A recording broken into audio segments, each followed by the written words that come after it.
الحمد للہ رب العالمین۔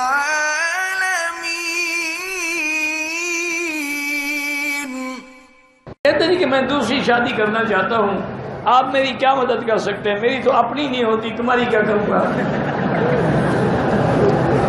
اللہ کے بندے کئی سال ہو گئے، میری دوسری شادی نہیں ہوتی تو تمہاری مدد کیسے کروں؟ لوگوں کو وظیفے بتاتا ہوں، ان کی ہو جاتی ہے، میں چونکہ خود پڑھتا نہیں۔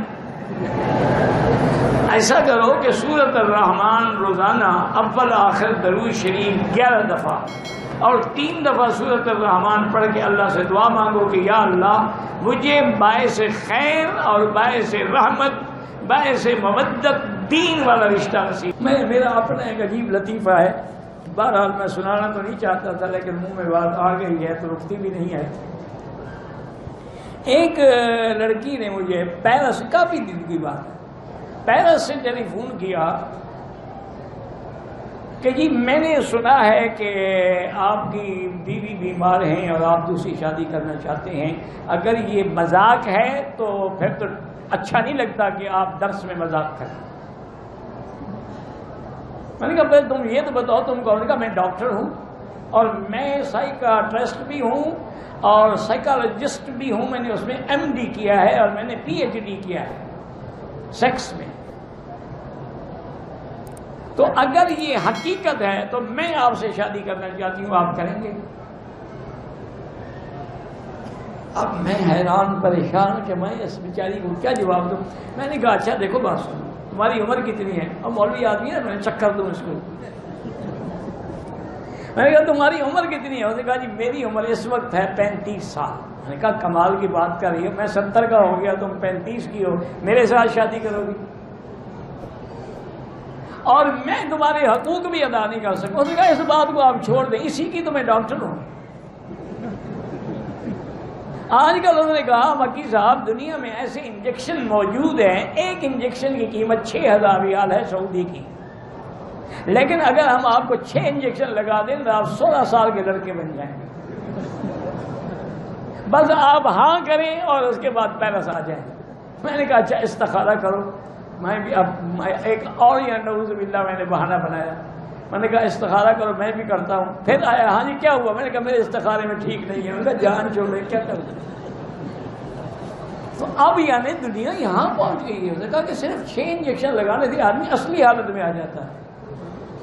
اللہ عالم، بہرحال اس کو جھوٹ بولنے کی کیا ضرورت تھی؟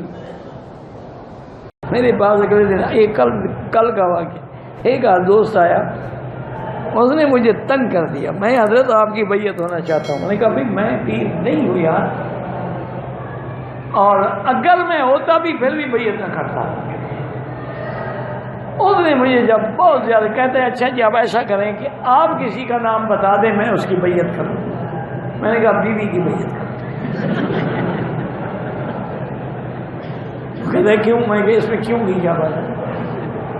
میں نے بتا دیا میرے حکم میں چلنا ہے، بیوی کی بیعت کرنا، تمہارا گھر آباد ہو جائے گا نا اگر راضی ہو جاؤ گے، ایک دوسرے کی فرما برداری کرو گے، آگے اولاد بھی فرما برداری کریں گے، تمہارا تو گھر بن جائے گا بس وقت۔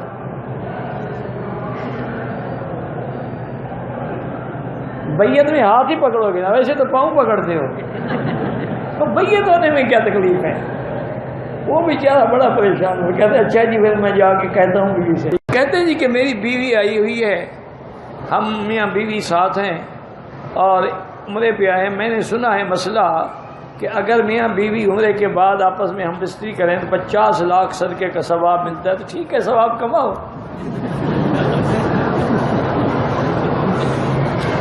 بیوی مانتی نہیں ہوگی نا، اس نے حدیث گھڑ لی۔ یہ حدیث ہم نے آپ سے سنا ہے، نماز میں تو ملے 1 لاکھ، میاں بیوی ملنے پہ ملے 50 لاکھ۔ اللہ نے عقل بھی دیا ہے یا بھوسا بھرا ہوا ہے؟ ویسے بیوی نہیں مانتی تو اس کو کوئی ہدیہ شدیہ لے کے دے دو، مان جائے گی، حدیثیں تو جھوٹی نہ بنا۔ میرے دوست کا نکاح ہے، کسی بھی مولوی سے پڑھوا لیں، میں تو نکاح خواہ ہوں نہیں، میرا اپنا ہوتا میں نہ پڑھ لیتا۔ ایک ہمارے اپنے علاقے کا تھا، پتہ نہیں بدبخت مر گیا ہے زندہ ہے، اچھا خاصا مولوی تھا، ایک لڑکی کا نکاح پڑھانے کے لیے لے گئے، لڑکی اچھی تھی، اپنا پڑھ کے آ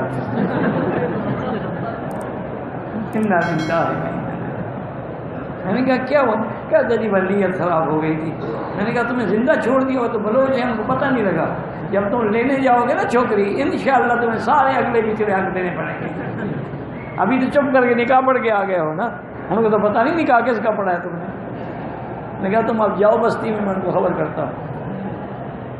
کہتا جی میری توبہ ہے، میں نے توبہ